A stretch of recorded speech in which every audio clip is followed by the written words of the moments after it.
Hello दोस्तों, आज के इस वीडियो में हम ancient and medieval Indian political thought के अंतर्गत मनु के सेकंड लेक्चर को देखेंगे। देखिए दोस्तों, इस सब्जेक्ट में आपको एक यूनिट पढ़नी थी मनु। इसके फर्स्ट लेक्चर में हमने कई सारी बातें कर ली थी और आज ये सेकंड लेक्चर है।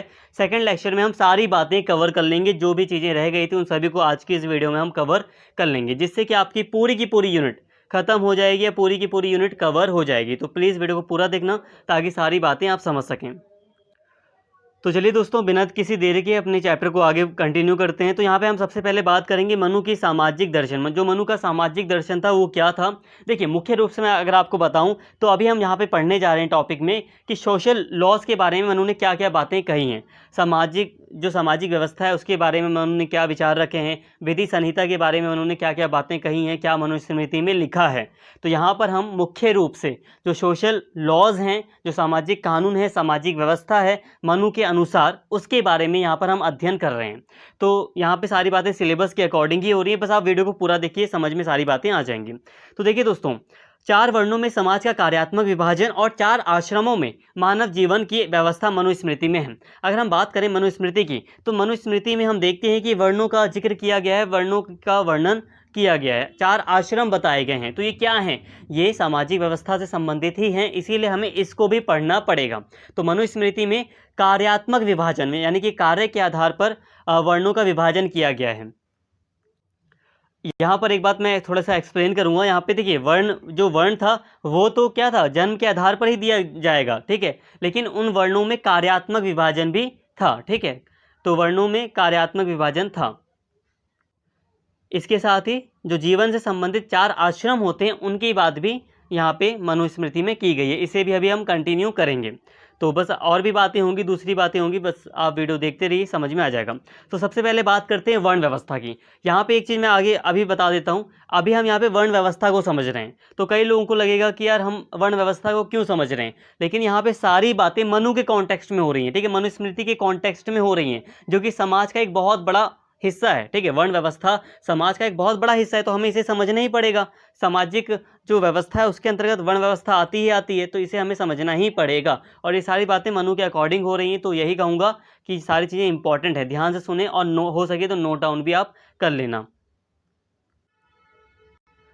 धर्मसूत्रों के बाद मनु ने तर्क दिया कि ब्रह्मदेव ने अपने शरीर के विभिन्न भागों से विभिन्न वर्णों का निर्माण किया। मुख से ब्राह्मण, भुजाओं से क्षत्रिय, जंघाओं से वैश्य और पैरों से शूद्रों की उत्पत्ति हुई, ठीक है। तो देखिए, अगर हम बात करें धर्मसूत्रों के बाद, अगर हम बात करें मनु ने अपनी मनुस्मृति में क्या तर्क दिया कि ब्रह्मदेव के शरीर से इन वर्णों की उत्पत्ति हुई है। देखिए, एक ऐसा विश्वास है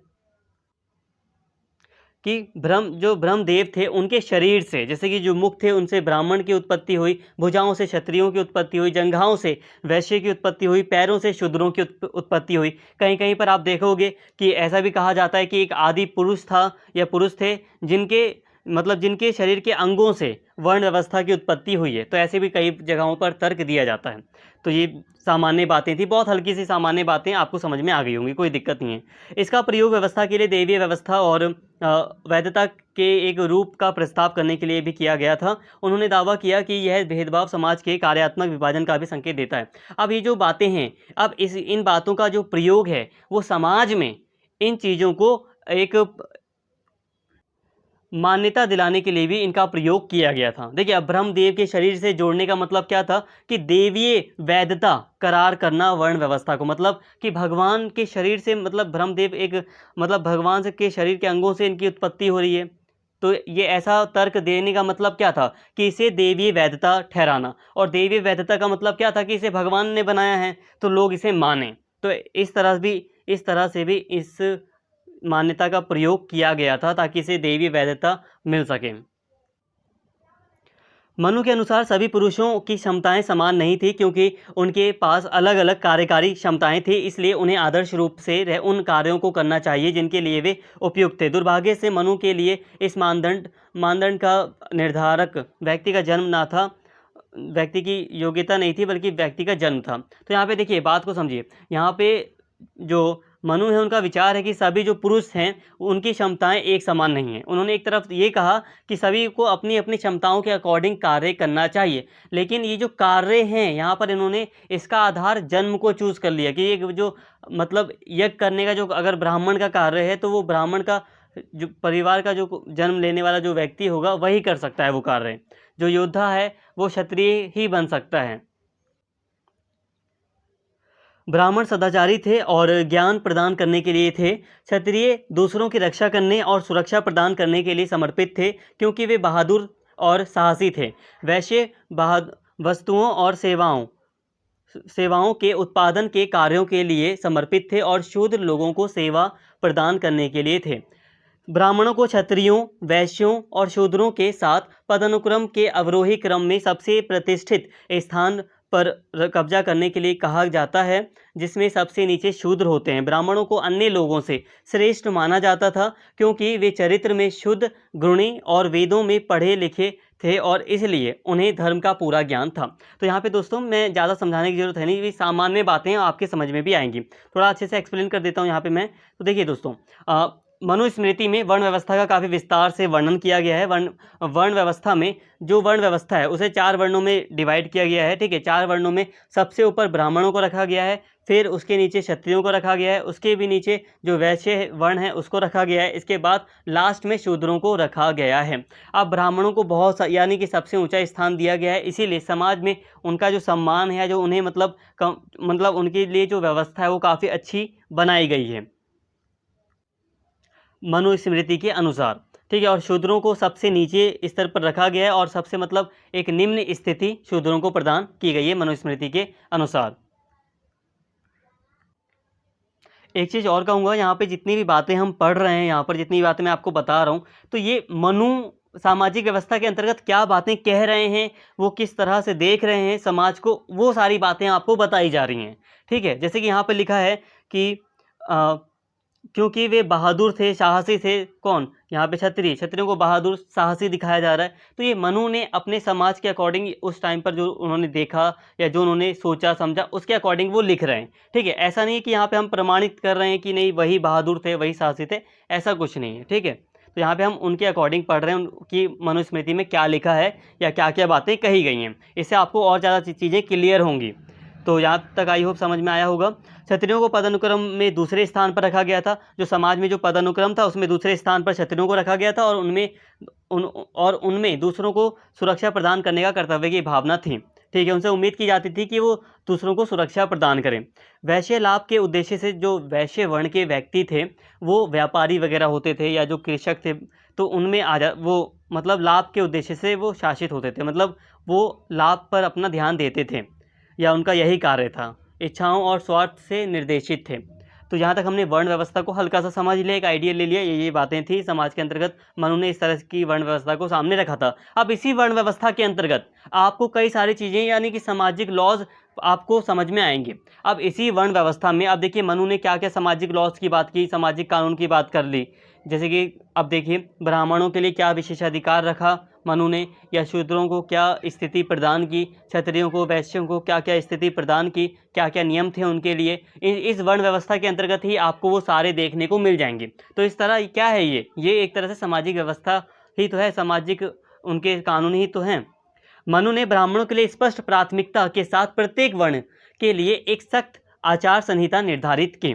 ठीक है, उन्होंने जोर देकर कहा कि ब्राह्मणों के नाम इस तरह चुने जाने चाहिए कि यह सम्मान का प्रतीक हो, क्षत्रियों का नाम शक्ति हो, वैश्यों का नाम धन हो और शूद्रों का नाम ऐसा होना चाहिए कि यह अपमान का प्रतीक हो। ब्राह्मणों के लिए विशेषाधिकार और श्रद्धा ऐसी है कि भले ही एक राजा 100 वर्ष का हो, उसे अपने पिता के भांति 10 वर्षीय ब्राह्मण का सम्मान करना चाहिए। एक अशिक्षित ब्राह्मण भी राजा का मार्गदर्शन कर सकता था और उसे कानून का उपदेश दे सकता था। तो इस तरह आप देख रहे हैं कि मतलब जो ब्राह्मण है उसको कितना ज़्यादा सम्मान का दर्जा देने का प्रयास यहाँ पे किया गया है। जैसे कि यहाँ पे कहा गया है कि जो ब्राह्मण होंगे तो उनका जो नाम होगा वो काफ़ी ज़्यादा सम्मान का प्रतीक होना चाहिए। इसके साथ ही उनके प्रति जो श्रद्धा है, जो विशेषाधिकार है, वो अधिक दिखाया गया है। जैसे कि यहाँ पे कहा गया है कि अगर एक 10 वर्ष का भी ब्राह्मण व्यक्ति अगर है तो वो 100 वर्ष के राजा के 100 वर्ष के राजा के लिए भी वो आदरणीय होगा। मतलब कि अगर कोई राजा एज में भी बड़ा है लेकिन उसके सामने एक 10 वर्ष का ब्राह्मण, एक कम उम्र का ब्राह्मण भी है, तो राजा को उसका सम्मान करना है। इसके साथ ही एक अशिक्षित ब्राह्मण भी जो है वो राजा का मार्गदर्शन कर सकता था और उसको उपदेश दे सकता था। उच्च जातियों के लिए शूद्रों की सेवाएं निःशुल्क होनी चाहिए। वास्तव में उन्हें स्वयं को भाग्यशाली समझना चाहिए कि उन्हें उच्च जातियों की सेवा करने का अवसर मिला है और इसे कर्तव्य के रूप में करना चाहिए। ब्राह्मणों की स्थिति का और पता तब चलता है जब मनु ने तर्क दिया कि जहाँ ब्राह्मण नहीं है या ब्राह्मण खुश नहीं हैं, वह भूमि तबाह और नष्ट हो जाएगी। तो देखिए दोस्तों, यहाँ पे ऐसा भी कहा गया या ऐसे भी मतलब शूद्रों के लिए आदर्श बनाए गए कि उन्हें अपनी सेवाएं निःशुल्क देनी चाहिए। उन्हें जो वो काम करते हैं उसके लिए पैसा वगैरह नहीं लेना चाहिए, निःशुल्क रूप से अपनी सेवाएं देते रहना चाहिए उन्हें, और उन्हें ये भाग्यशाली समझना चाहिए। तो ऐसे नियम में उन्हें बांधा गया। इसके साथ ही यहाँ पे ये सारी बातें भी कही गई हैं, तो ये सामान्य बातें आई होप आपको समझ में आ रही होंगी। उन्होंने जोर देकर कहा कि जो शूद्र शिष्य को पढ़ाते हैं या शूद्रों द्वारा पढ़ाए जाते हैं वे सम्मान के पात्र नहीं हैं और उनका विनाश होगा। यह स्पष्ट था कि शूद्र शिक्षा के लिए अयोग्य थे और शासन के योग्य नहीं थे, इसलिए उन्होंने सुझाव दिया कि सभी निवासियों के लिए उस देश को छोड़ना बेहतर है जहां एक शूद्र शासक है। कुल मिलाकर आप यही कह सकते हो दोस्तों, ओवरऑल जो हम पढ़ रहे हैं अभी यहाँ पर, तो उसका भी हम यही निकाल सकते हैं कि समाज में जो वर्ण व्यवस्था थी उसके अंतर्गत ऐसे नियम कानून वगैरह बनाए गए जिसमें ब्राह्मणों को ऊंचा दर्जा दिया गया और जो शूद्र व्यक्ति थे उनको नीचा दर्जा दिया गया। यहाँ तक भी कहा गया कि जो शूद्र हैं वो मतलब पढ़ नहीं सकते और पढ़ा भी नहीं सकते। ठीक है, शूद्र शिष्य को जो लोग पढ़ाते हैं तो उनके लिए मतलब वो बहुत गलत काम कर रहे हैं, ऐसा भी कहा गया। और जहाँ पर कोई शूद्र शासक हो तो उसे छोड़ देना चाहिए। तो ऐसी बातें भी कही गई। इसके साथ ही दोस्तों अभी हम आगे देखें और तो देखिए मनु ने शूद्रों के आचरण को नियंत्रित करने के लिए बहुत सख्त नियम भी तैयार किए, बहुत सख्त नियम भी बनाए। यदि कोई शूद्र उच्च जाति के व्यक्ति का अपमान करता है तो उसकी जीभ काटी जा सकती थी। यदि वह उच्च जाति को गाली देता था तो उसके मुंह में 10 अंगुल लंबी लाल गर्म कील डाली जा सकती थी। यदि वह ब्राह्मणों से अधिक जानने का दावा करता है और उन्हें धर्म का प्रचार करने की कोशिश करता है तो राजा उसके मुंह और कानों में जलता हुआ तेल डाल सकता था। तो ये बहुत ही मतलब सख्त नियम बनाए गए थे जिनका मतलब वर्णन करना भी काफ़ी ज़्यादा मतलब बहुत सोच कर भी बहुत अजीब लगता है। तो ऐसे निंदनीय नियम बनाए गए थे।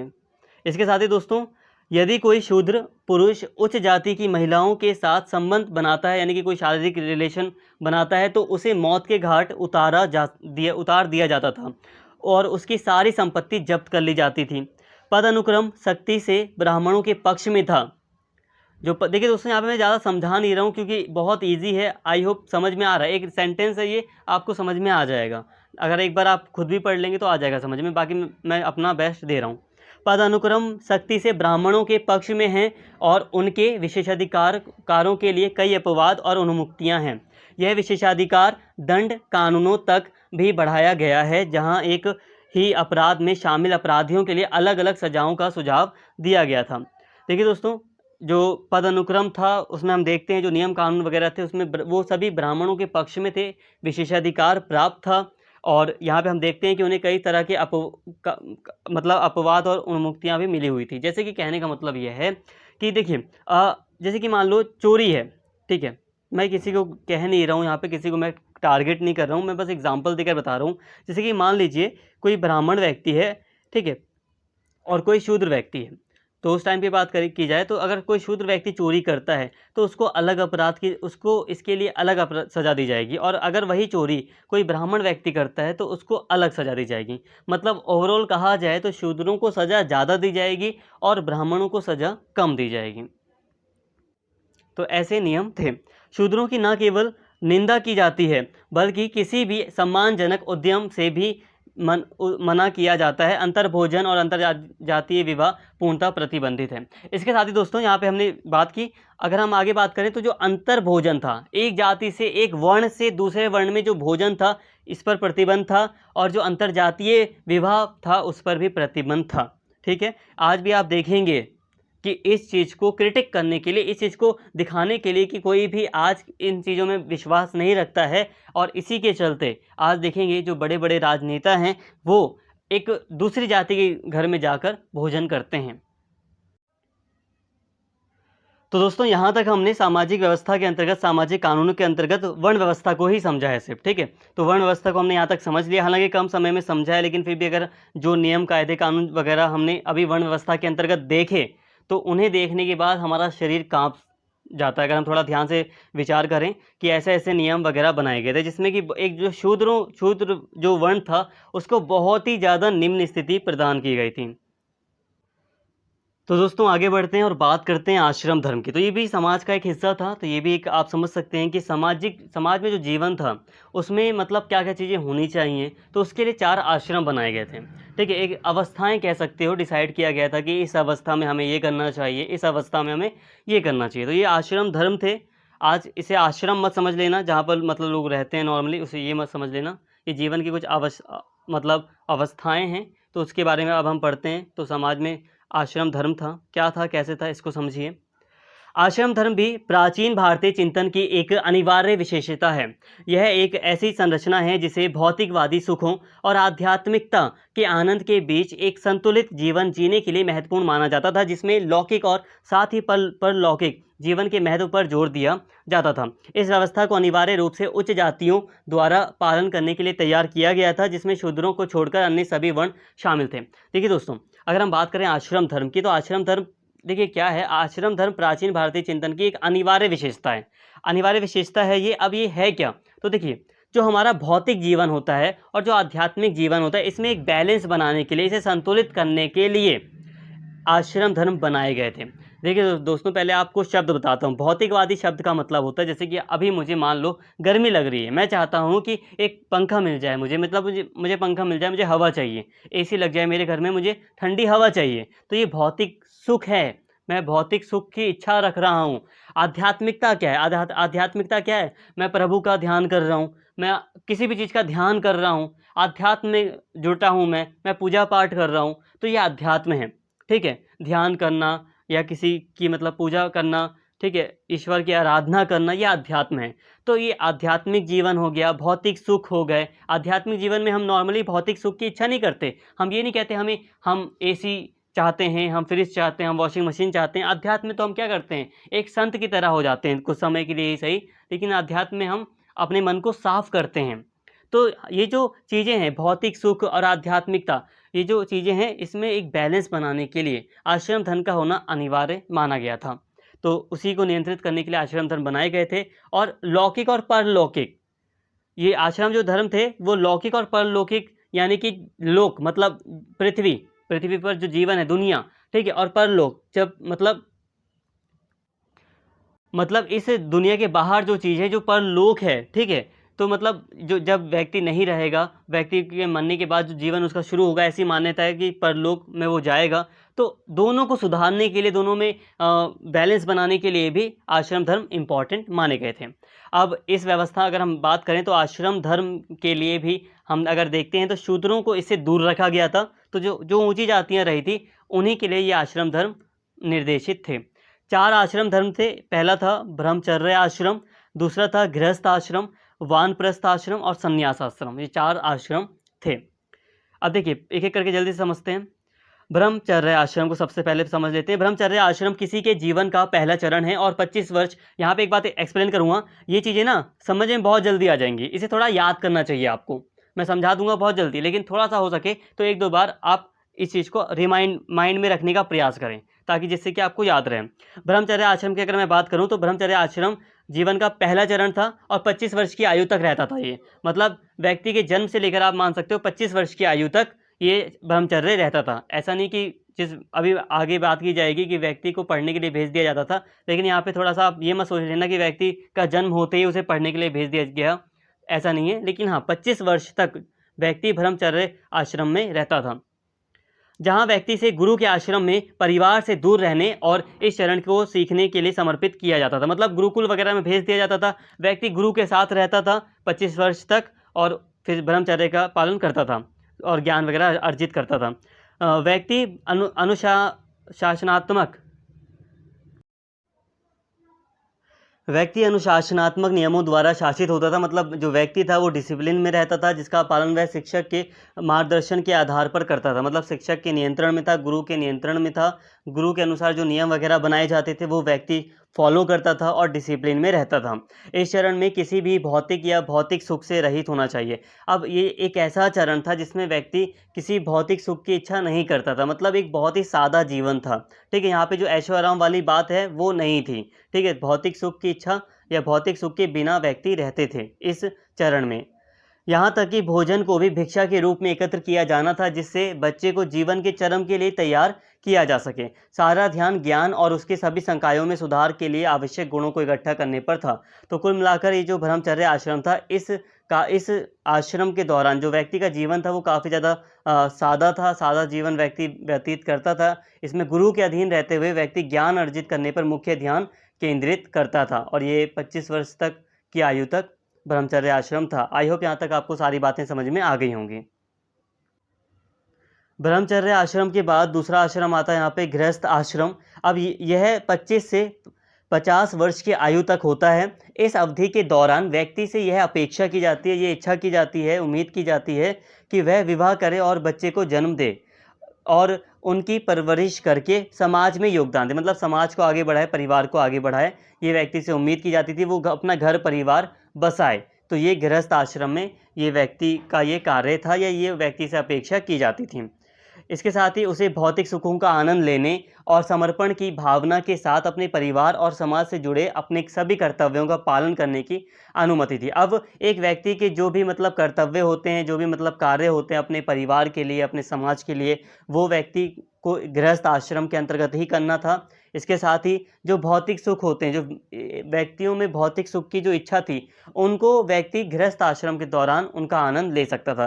जैसे कि मान लीजिए जो ऐशो आराम की चीज़ें होती हैं आज के टाइम पे क्या है, कार है, अच्छा घर है, ये हमारे लिए भौतिक सुख देने वाली चीज़ें हैं। हाँ हाँ, हम चाहते हैं कि हमारा घर हो जिसमें मतलब हर ऐशो आराम की चीज़ें हों, हर चीज़ अवेलेबल हो, ठीक है, एसी हो, अच्छी कार हो। तो ये क्या है, ये भौतिक सुख है।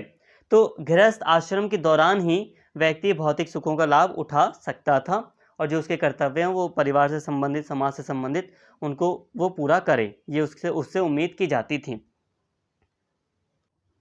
इसके बाद आता है वानप्रस्थ आश्रम। तो देखिए, गृहस्थ आश्रम, हमने ब्रह्मचर्य आश्रम को देखा। ब्रह्मचर्य आश्रम में बहुत सादा जीवन था व्यक्ति का। कैसे था कि वो गुरु के अधीन व्यक्ति ज्ञान अर्जित करता है। ठीक है, गृहस्थ आश्रम में क्या था कि व्यक्ति अपना परिवार बनाता है और फिर परिवार और समाज से संबंधित जो कर्तव्य होते हैं उसको निभाता है। वो साथ में अगर उसकी कोई इच्छा है भौतिक सुख से संबंधित, तो वो भौतिक सुख का भी आनंद ले सकता है। ठीक है, अगर वो उतना कैपेबल है और उसको भौतिक सुख की इच्छा है तो वो उसको पूरा करने के लिए कार्य कर सकता है, भौतिक सुख ले सकता था। ये गृहस्थ आश्रम था यहाँ तक। अब हम बात कर रहे हैं तीसरे आश्रम चरण की, ये कह लो, या तीसरा वानप्रस्थ आश्रम है। ये भी व्यक्ति का एक वानप्रस्थ आश्रम है, एक जीवन काल है ये, मतलब आश्रम का एक चरण कह लो इसे।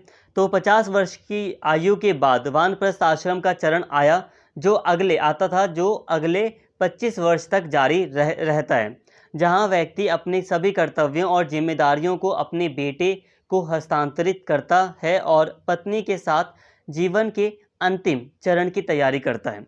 तो आई होप यहाँ तक सामान्य बातें समझ में आ गई होंगी। 50 वर्ष से लेकर 75 वर्ष की आयु तक ये वानप्रस्थ आश्रम रहता है। इसमें जो व्यक्ति होता है वो अपनी जिम्मेदारियां अपने बेटे को हस्तांतरित कर देता है। कुल मिलाकर आप इसे ऐसे समझ सकते हो कि अब जो 50 वर्ष की आयु के बाद जो व्यक्ति होता है वो अपनी जितनी भी जिम्मेदारियां हैं वो हस्तांतरित करना शुरू करता है। जैसे कि अपने बेटे को कुछ जो भी चीज़ें हैं वो सिखाना शुरू करता है, जिम्मेदारियां सौंपना शुरू करता है, और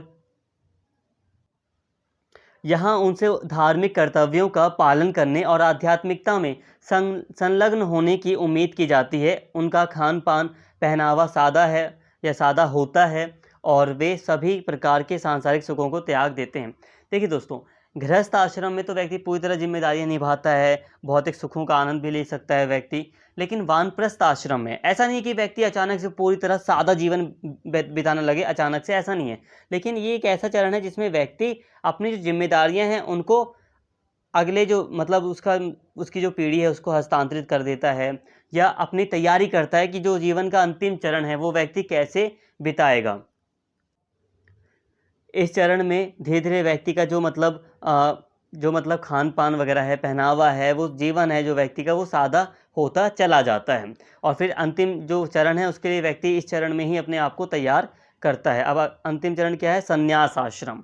तो इस तरह आप यूँ भी कह सकते हैं कि वानप्रस्थ आश्रम के दौरान व्यक्ति अपने आप को संन्यास आश्रम के लिए तैयार करता है, जो जीवन का अंतिम चरण है।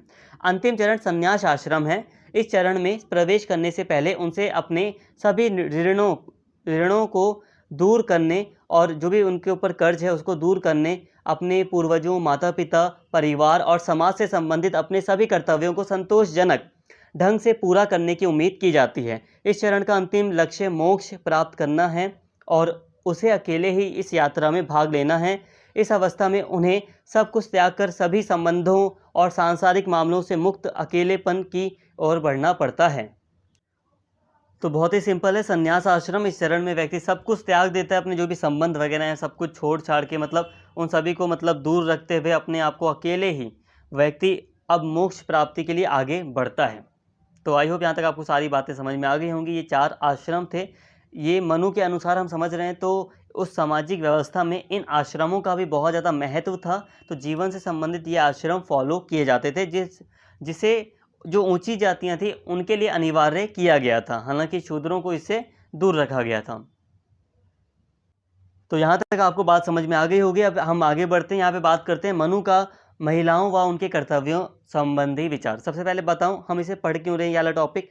तो ये टॉपिक भी तो सामाजिक व्यवस्था, सामाजिक लॉ या जो कानून है उनसे संबंधित ही है, कि जो मनु हैं उन्होंने महिलाओं के बारे में क्या बातें कही हैं, या महिलाओं को किन बंधनों में बांधा है, उनसे वो क्या उम्मीद करते हैं, किन कर्तव्यों को महिलाओं को निभाना चाहिए मनु के अनुसार। तो क्या क्या बातें उस टाइम पर समाज के लिए मनु के अकॉर्डिंग बताई गई हैं, तो इसको हम पढ़ रहे हैं। तो ये भी आप यूँ भी कह सकते हैं, ये भी सोशल लॉ या जो सामाजिक कानून है, सामाजिक विधि संहिता है, उससे संबंधित ही है ये टॉपिक, उससे अलग नहीं है।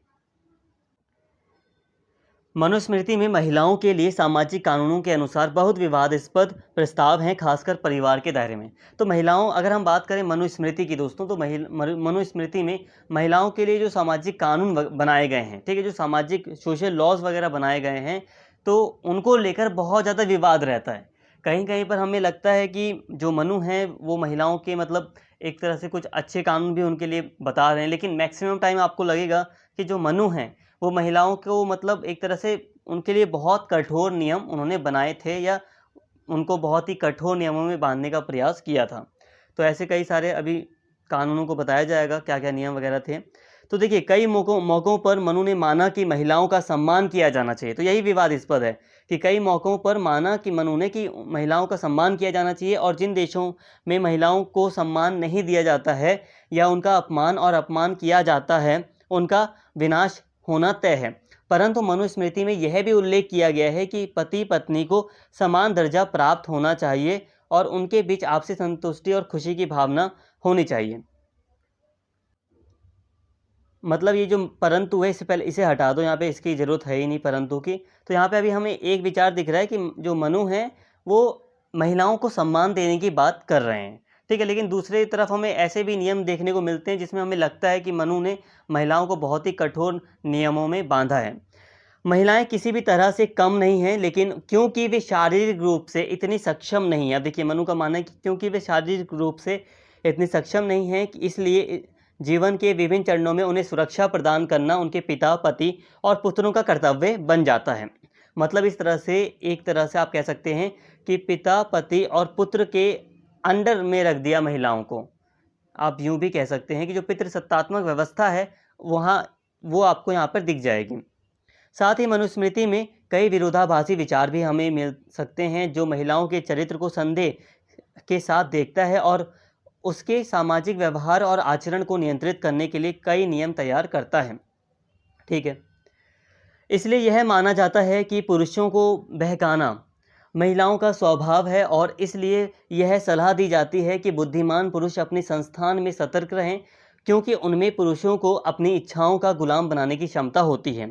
उदाहरण के लिए, बुद्धिमान पुरुष उन महिलाओं से शादी करने से बचते हैं जिनके बाल लाल हों, शरीर का कोई हिस्सा बेकार हो गया हो, जो अक्सर बीमार पड़ गए हों, जिनके बाल अधिक हों या जिनके बाल ना हों, और जिनकी आंखें लाल हों। तो ये सारी बातें मनु के द्वारा सामने रखी गई हैं। मासिक धर्म वाली महिलाओं को किसी भी शुभ अवसर में भाग लेने से रोकने के लिए सख्त नियम हैं, क्योंकि उन्हें अशुद्ध माना जाता है। तो ये सारी बातें कही गई हैं।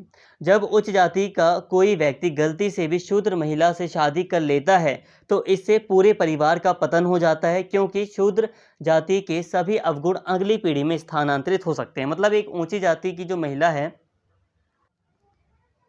माफ़ कीजिए, यहाँ पे बात हो रही है कि अगर कोई ऊंची जाति का कोई पुरुष अगर वो किसी शूद्र महिला से शादी कर लेता है तो इसे बहुत ही अशुभ माना गया है, कि इससे क्या होगा कि जो शूद्र जाति की जो अवगुण है वो अगली पीढ़ी में स्थानांतरित हो जाएंगे, ऐसी मान्यता रखी गई थी। ऐसे पुरुषों द्वारा किया गया कोई भी प्रसाद ना तो देवताओं द्वारा स्वीकार किया जाता है और ना ही पवित्र आत्माओं द्वारा। तो यहाँ पर इस तरह से देख सकते हैं दोस्तों कि महिलाओं के लिए कई सारे ऐसे कठोर या एक जो जिसको स्वीकार नहीं किया जा सकता, ऐसे नियम भी यहाँ पे बताए गए हैं मनु के द्वारा। विवाहित महिलाओं के लिए नियम और भी सख्त हैं। अब देखिए, जो विवाहित महिलाएं उनके लिए जो नियम है वो और भी ज़्यादा कठोर है। अभी हमने जो जितने भी नियम देखे दोस्तों, मैंने इन्हें ज़्यादा डिटेल में नहीं समझाया, क्योंकि ये नॉर्मली है, आपको आई थिंक समझ में आ गया होगा। ठीक है, नॉर्मली चीज़ें अगर आप इन्हें एक बार सुन लिया आपने तो आपको आसानी से समझ में आ गया होगा। तो ये काफ़ी कठोर नियम थे जो मनु ने बताए हैं महिलाओं के लिए। ठीक है, एक तरफ मनु सम्मान की बात करते हैं महिलाओं को, लेकिन दूसरी तरफ हम देख रहे हैं कि कितने कठोर नियम थे। लेकिन जो विवाहित महिलाएँ थीं उनके लिए और भी ज़्यादा सख्त नियम थे। इसलिए कहा जाता है कि देखिए, यहाँ पर एक चीज़ मैं स्पष्ट कर दूँ, यहाँ पे जो कहा, जैसे कि यहाँ पे लिखा है इसलिए कहा जाता है, तो यहाँ पे आप ये ना सोचें कि ये मान्यता है। ये सारी चीज़ें मनु के अकॉर्डिंग हम लोग समझ रहे हैं। ठीक है, कि जो विवाहित महिलाएं हैं उनके लिए जो नियम है वो और भी सख्त थे, और इसलिए कहा जाता है कि भले ही पुरुषों में गुणों की कमी हो, यौन विकृतियाँ हों या किसी भी अच्छे गुण से रहित हों, महिलाओं को उनकी पूजा करनी चाहिए। ठीक है, ये मनुस्मृति के द्वारा एक तरह से स्पष्ट किया जा रहा है। तो यहाँ पे जितनी भी चीज़ें हैं, कई बार आपको लगेगा कि यहाँ पे बस मतलब अलग से बताया जा रहा है, तो ऐसा कुछ नहीं है। महिलाओं को उनकी पूजा करनी चाहिए और उनकी सेवा करनी चाहिए, क्योंकि यही उनकी मुक्ति का एकमात्र मार्ग है। स्वर्ग जाने का उसका एकमात्र मौका इस बात पर निर्भर करता है कि वह अपने पति की कितनी आज्ञा का पालन करती है और उसे प्रसन्न करती है। तो इस तरह आप देख सकते हैं कि एक पितृसत्तात्मक जो व्यवस्था है उसको मनु ने पूरी तरह यहाँ पे समर्थन दिया है। यहाँ हमें यहाँ पे हमें बिल्कुल साफ दिख रहा है कि यहाँ पे जो पुरुष जाति है उसके लिए एक लाइसेंस के तौर पर हम देख रहे हैं कि डायरेक्ट कहा जा रहा है कि महिलाओं को उनकी पूजा करनी है, भले ही उनके अंदर कितनी ही कमियाँ क्यों ना हो, भले ही एक पुरुष व्यक्ति में कितनी ही कमियाँ हों, लेकिन उन्हें जो महिलाएँ हैं उन्हें उनकी पूजा करनी चाहिए, ऐसा कहा गया है यहाँ। दूसरी ओर जो महिलाएं अपने पति के प्रति कर्तव्यों का पालन नहीं करती, वे कुष्ठ से पीड़ित होती हैं और इस जीवन और बाद के जीवन, जो फ्यूचर में जो भी जीवन होगा उन दोनों में पीड़ित होती हैं। शराब का सेवन, दुष्ट पुरुषों के साथ संबंध, पति से अलग होना, इधर उधर घूमना और बेकार सोना महिलाओं का प्राथमिक अवगुण माना जाता है, और यह कहा जाता है कि ऐसी महिलाएं कभी भी अपने पति के प्रति वफादार नहीं हो सकती। एक पुरुष बच्चे को जन्म देना महिलाओं के लिए बहुत महत्वपूर्ण माना जाता है, और यदि वह पुरुष संतान पैदा करने में सक्षम नहीं है तो पति को दूसरी शादी करने की सलाह दी जाती है। एक बार विधवा होने के बाद उसे केवल फूलों, सब्जियों की जड़ों और फलों से युक्त भोजन के साथ अलग थलग जीवन जीना पड़ता था, और यह स्पष्ट है कि सख्त संहिताएं महिलाओं के जीवन के हर पहलू को नियंत्रित करती थी। मतलब नियम ऐसे थे जो महिलाओं के जीवन का जो हर पहलू है, चाहे वो किसी भी मतलब जीवन का कोई भी पड़ाव हो, हर चीज़ के लिए नियम बनाए गए थे। तो इस तरह आप दोस्तों देख सकते हैं ये जो नियम है वो बहुत ही ज़्यादा कठोर हैं, और इनकी अगर हम कल्पना करते हैं तो भी हमें मतलब बहुत अजीब लगता है। तो ये बहुत ही कठोर नियम है जिसे किसी भी हालत में मान्यता नहीं दी जा सकती। मनुस्मृति में इस विचार का समर्थन किया गया है कि महिलाएं केवल पुरुष बच्चे पैदा करने वाली मशीन हैं, और उनकी भूमिका बच्चों के पालन पोषण, अपने परिवार की ज़रूरतों को पूरा करने और अपने पति को खुश रखने तक सीमित है। इसमें मनु पुरुषों के प्रभुत्व का जोरदार समर्थन करते हैं। तो कुल मिलाकर आई होप यहाँ तक आपको बात समझ में आई होगी कि महिलाओं के प्रति क्या विचार रखे गए हैं मनुस्मृति में। तो बहुत ही सख्त विचार रखे गए हैं जिसका किसी भी हालत में समर्थन नहीं किया जा सकता, जो बहुत ही एक बेकार नियम बनाए गए हैं। ये मैं पर्सनली कह रहा हूँ, बहुत ही बेकार हैं, और यहाँ पे सभी मेरी बात से एग्री करेंगे। तो यहाँ तक हमने बात कर ली कि महिलाओं के प्रति क्या कर्तव्य और क्या मतलब नियम वगैरह बनाए गए थे मनु के द्वारा, मनु ने क्या मान्यता रखी थी। और इसमें हमने यही देखा कि पूरी तरह एक पुरुष प्रधान समाज की बात ही की गई है इनडायरेक्टली, और पूरी तरह जो पुरुषों का प्रभुत्व है उसका जोरदार समर्थन मनु के द्वारा किया गया है।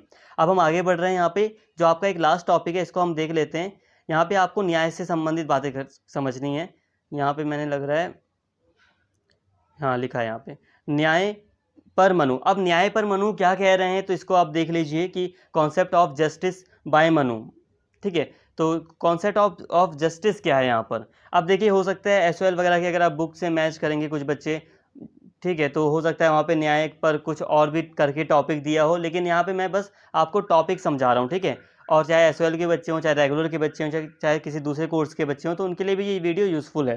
तो यही कहूँगा, बाकी आपको सिलेबस के अकॉर्डिंग ही पढ़ाया जा रहा है। अब हम बात कर रहे हैं मुख्य रूप से जस्टिस पर मनु ने क्या बातें की हैं। तो जस्टिस पे यहाँ पे हम देखते हैं कि हमें कई अच्छी,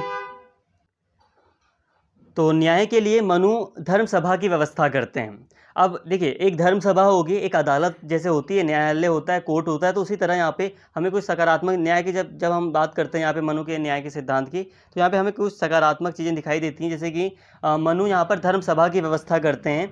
धर्म सभा को आप एक कोर्ट कह लो, सुप्रीम कोर्ट की तरह ही है। ठीक है, तो यहाँ पे न्याय दिया जाएगा।